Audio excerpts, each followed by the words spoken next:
어머니가 치매래요. 이제 끝났네. 전화기 너머로 들려오는 차갑디 차가운 목소리. 믿어지십니까? 지금 이 말을 하고 있는 사람이 자기 친어머니가 치매 진단을 받았다는 소식을 듣고 첫마디로 한 말이 끝났다는 겁니다.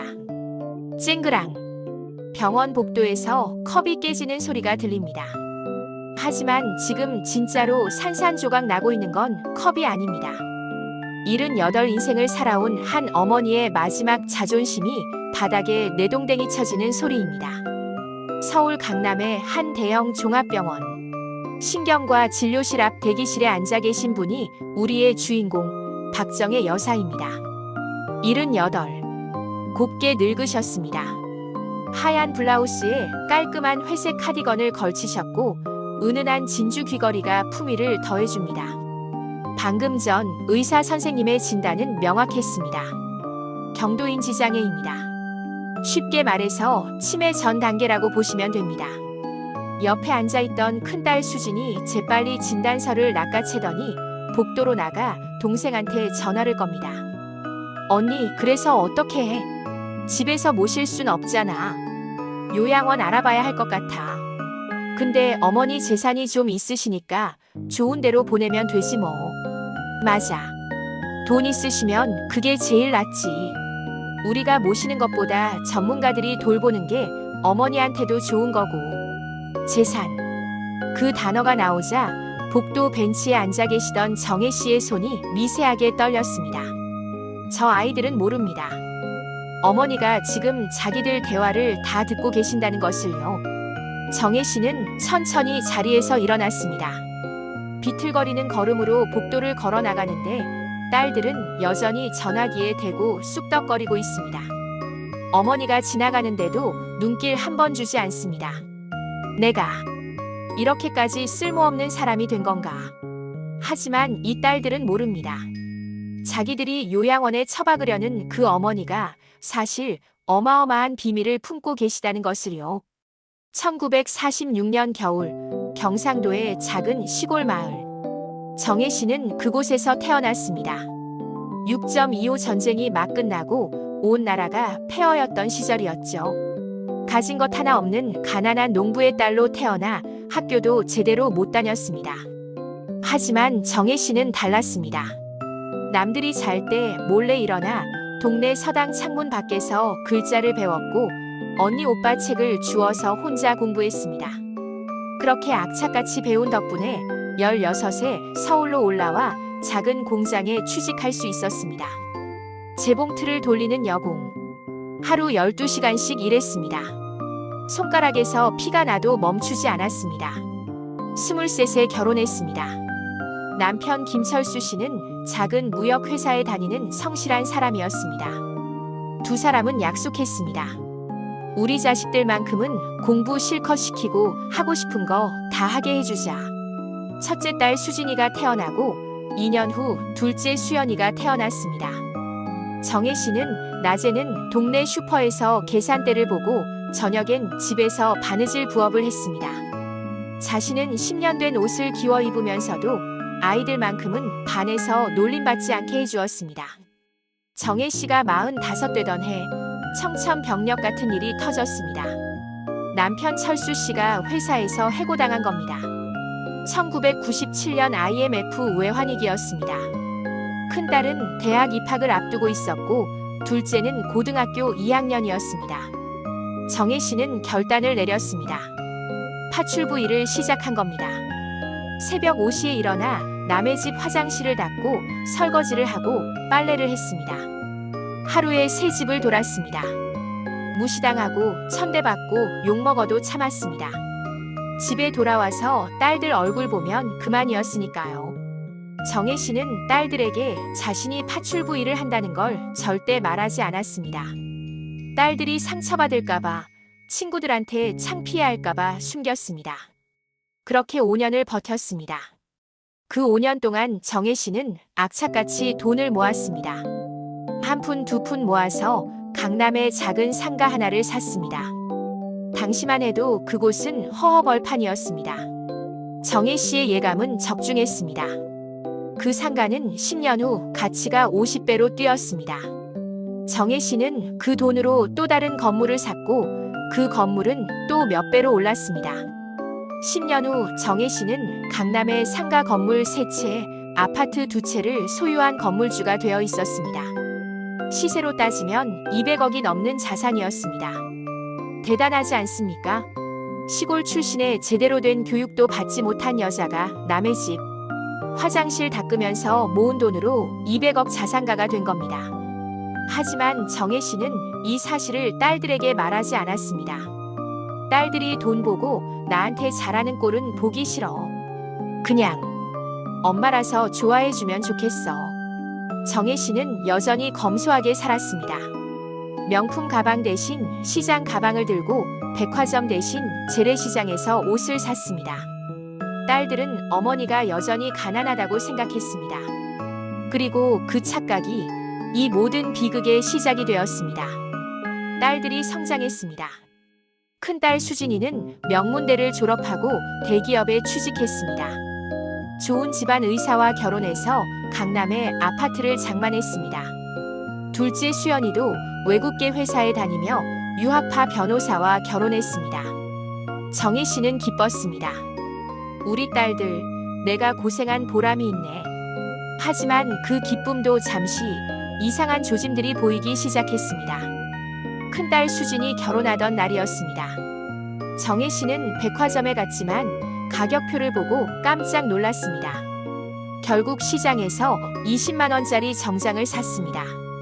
결혼식 당일 딸 수진이 어머니를 보더니 표정이 굳어졌습니다. 어머니, 그 옷이 뭐예요? 시어머니는 샤넬 입고 오시는데 우리 엄마는 그게 뭐예요? 저 창피해 죽겠어요.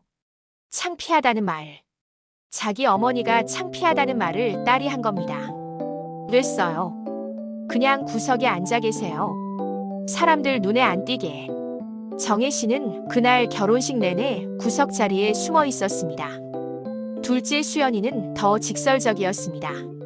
정혜 씨가 손주를 보러 갔을 때였습니다. 어머니, 손 좀 씻고 만져요. 아기 피부 약해요. 정혜 씨는 화장실에 가서 손을 3번이나 씻었습니다.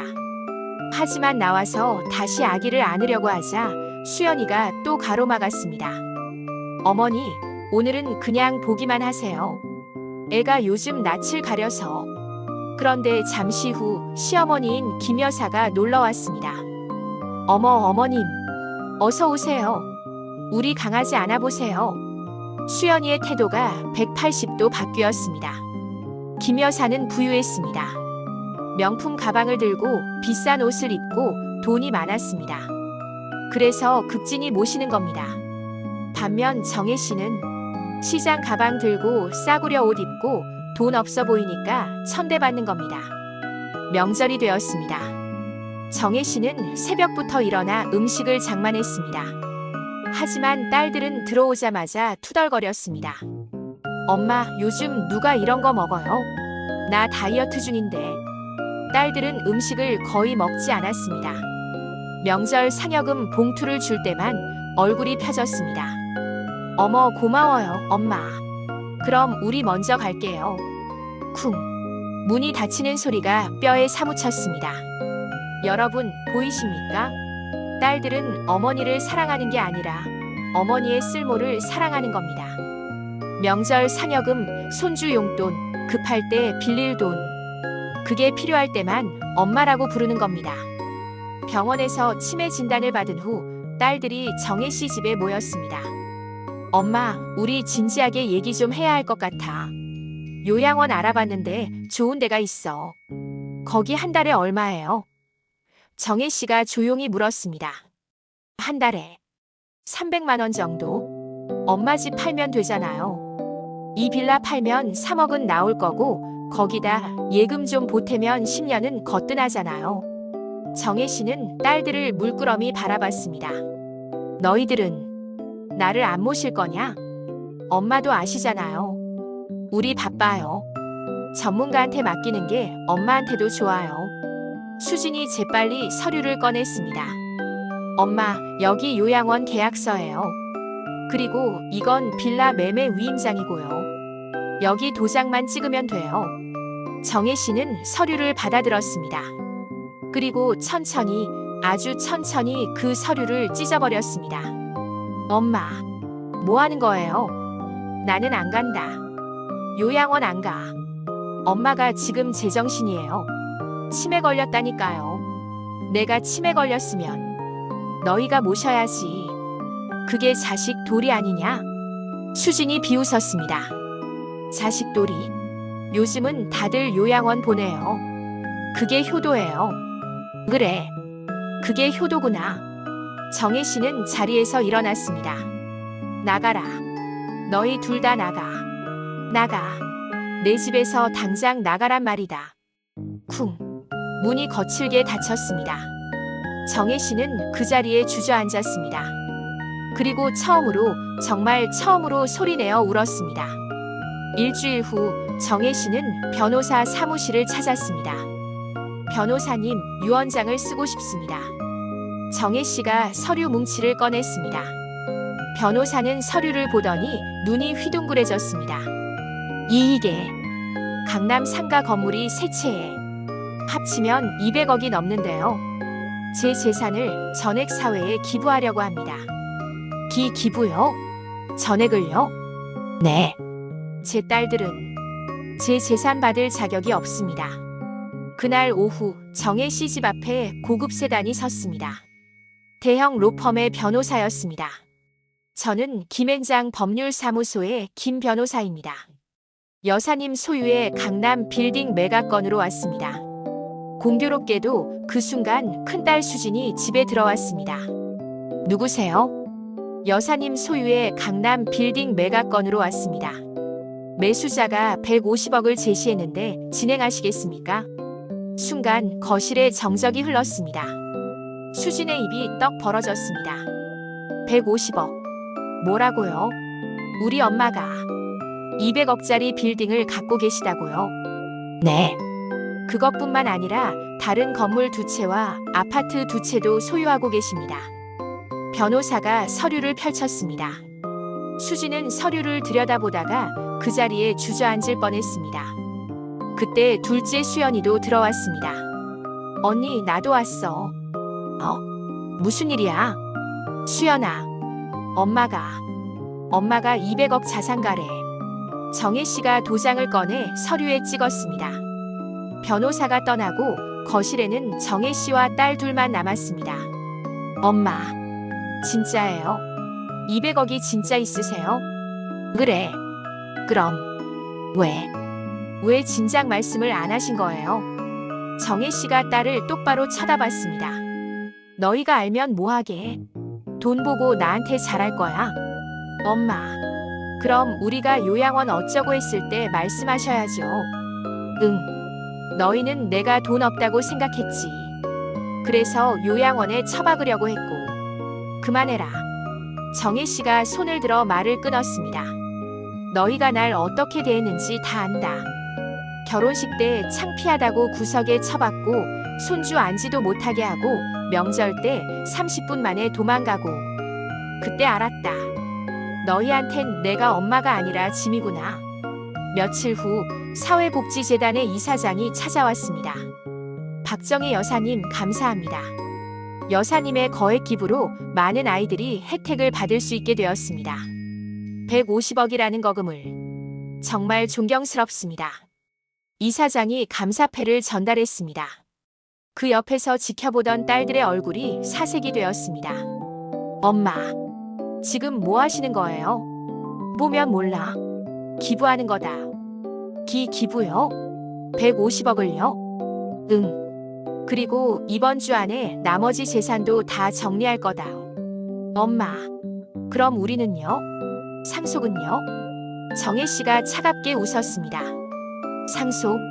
너희가 받을 상속은 없다. 내 재산은 내가 번 거다. 너희 돈 한 푼 안 들어갔어.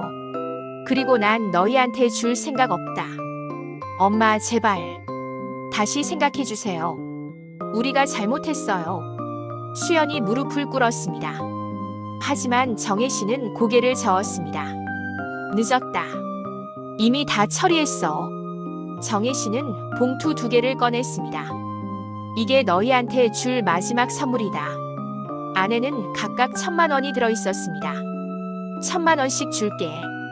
그걸로 끝이야. 1,000만 원이요? 200억 중에서 1,000만 원씩이요? 응. 많다고 생각해. 너희가 평생 나한테 해준 게 그만큼의 가치도 없으니까. 이제 나가라. 다신 내 앞에 나타나지 마라. 딸들은 울면서 집을 나갔습니다. 6개월이 지났습니다. 정혜 씨는 재산을 모두 정리했습니다. 150억은 사회복지재단에, 나머지는 장학재단과 고아원에 기부했습니다. 자신은 작은 아파트 하나만 남기고 검소하게 살았습니다. 딸들은 처음엔 연락이 왔습니다. 울면서 빌면서 다시 생각해달라고. 하지만 정혜 씨는 단호했습니다. 너희 인생은 너희가 살아라. 난 내 인생을 살 거다. 정혜 씨는 동네 복지관에서 봉사활동을 시작했습니다. 아이들에게 책을 읽어주며 미소 지었습니다. 아, 이거구나. 내가 원했던 게. 누군가에게 필요한 사람이 되는 것. 돈 때문이 아니라 진심으로. 1년쯤 지났을 때 복지관에 누군가 들어왔습니다. 큰딸 수진이었습니다. 엄마. 수진의 눈은 빨갛게 충혈되어 있었습니다. 엄마. 죄송해요. 정말. 죄송해요. 수진이 무릎을 꿇었습니다. 저 정말 잘못했어요. 엄마를 돈으로만 봤어요. 사람으로 안 봤어요. 그동안 정말 많이 후회했어요. 수진은 눈물을 흘렸습니다. 진짜 눈물이었습니다. 엄마, 돈 필요 없어요. 상속도 필요 없어요. 그냥 엄마로 다시 받아주세요. 정혜 씨의 눈에도 눈물이 고였습니다. 수진아. 정혜 씨는 딸을 일으켜 세웠습니다. 그리고 꼭 안아주었습니다. 그래, 우리 딸. 그 후로 수진이는 일주일에 한 번씩 어머니를 찾아왔습니다. 돈 때문이 아니었습니다. 그냥 어머니가 보고 싶어서였습니다. 둘째 수연이도 나중에 찾아왔습니다. 시간이 지나면서 관계가 회복되었습니다. 엄마, 손주 데려왔어요. 할머니 보고 싶대요. 어이구, 우리 손주. 정혜 씨는 손주를 안았습니다. 이번에는 아무도 말리지 않았습니다. 자, 여러분. 지금까지 박정혜 씨와 그 가족의 이야기를 들으셨습니다. 이 이야기가 우리에게 주는 교훈은 무엇일까요? 첫째, 부모는 ATM이 아닙니다. 감정이 있고 자존심이 있고 사랑받고 싶어하는 사람입니다. 둘째, 진짜 효도는 돈이 아닙니다. 일주일에 한 번 전화하는 것, 한 달에 한 번 얼굴 보러 가는 것, 이런 작은 관심이 진짜 효도입니다. 셋째, 치매는 부끄러운 게 아닙니다. 암이나 당뇨처럼 치료하고 관리해야 하는 병입니다. 넷째, 유산보다 중요한 것이 있습니다. 어머니와 함께하는 시간, 어머니의 사랑. 이런 것들은 돈으로 살 수 없는 유산입니다. 다섯째, 늦었다고 생각할 때가 가장 빠릅니다. 지금이라도 부모님께 전화하세요. 지금이라도 찾아뵙세요. 정혜 씨는 지금 행복합니다. 돈은 다 기부했지만 마음은 부자가 되었습니다. 복지관에서 봉사하고 딸들과 화해하고 손주들과 시간을 보냅니다. 어느 날 정혜 씨가 수진에게 물었습니다. 수진아, 엄마가 재산 다 기부한 거 후회하니? 아니요, 엄마. 오히려 잘하신 것 같아요. 그 덕분에 저희가 정신 차렸잖아요. 엄마가 얼마나 소중한 분인지 깨달았어요. 정혜 씨는 딸의 손을 꽉 잡았습니다. 고맙다, 우리 딸. 저야말로 고마워요, 엄마. 이 글을 듣고 계신 여러분, 혹시 부모님께 오래 연락 안 하신 분 계신가요? 오늘 당장 전화하세요. 엄마, 아빠 보고 싶어요. 이 한마디가 부모님을 울게 만들 겁니다. 기쁨의 눈물로. 혹시 부모님을 귀찮게 생각하신 적 있나요? 다시 생각해 보세요. 그분들이 우리를 키우느라 얼마나 고생하셨는지. 나이 들면 누구나 외롭습니다. 누구나 사랑받고 싶어 합니다. 부모님도 마찬가지입니다. 그러니 부디 후회하지 마세요. 지금 이 순간을 소중히 여기세요. 부모님이 살아계실 때 최선을 다하세요. 그게 우리가 할 수 있는 최고의 효도입니다. 박정혜 씨의 이야기가 여러분의 가슴에 남기를 바랍니다. 그리고 오늘 꼭 부모님께 전화하세요. 사랑해요. 이 세 글자가 세상에서 가장 아름다운 유산입니다. 여러분, 긴 이야기 들어주셔서 감사합니다. 오늘 하루 부모님 생각하며 보내시기 바랍니다. 그리고 꼭 연락드리세요. 다음에 더 좋은 이야기로 찾아뵙겠습니다. 안녕히 계세요.